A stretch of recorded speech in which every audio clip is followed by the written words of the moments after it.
All right, joining me right now to talk more about these developments is Illinois Democratic Congressman Mike Quigley. Congressman, great to see you.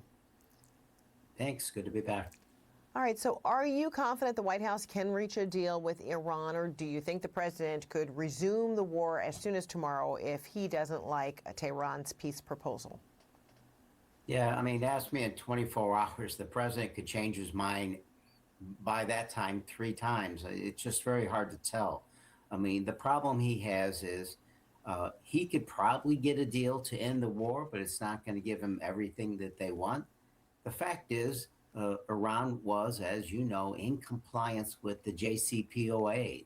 They weren't moving forward toward a bomb, developing the bomb. So now we've spent $1 billion a day to prevent them from doing this when they could have just gone along with the existing agreement. And the strait was open before the war, and now it's not. So what is victory? Going back to where we were in the first place, at the lives that were lost, the cost to the American people. Gas I saw in Chicago today was $6 a gallon. Inflation was at 3.8%. So the president has to make a decision, but at some point in time, he's got to realize that he may only be getting back to where we were before. And is it your feeling that it might be a deal very similar to the JCPOA? The only difference is it'll be, Trump's fingerprints or signature on it as opposed to President Obama's? Well, you go back to the JCPOA, there was an additional benefit there. And I don't know what the president's going to get in this regard, but we had independent analysis of what was going on that could ascertain that whether or not the Iranians were in compliance with this. So at this point in time, what was this about? I mean, originally, the night that this began, this was, as he told the Iranian people about their liberation. Well, regime change isn't going to happen without an all-out war.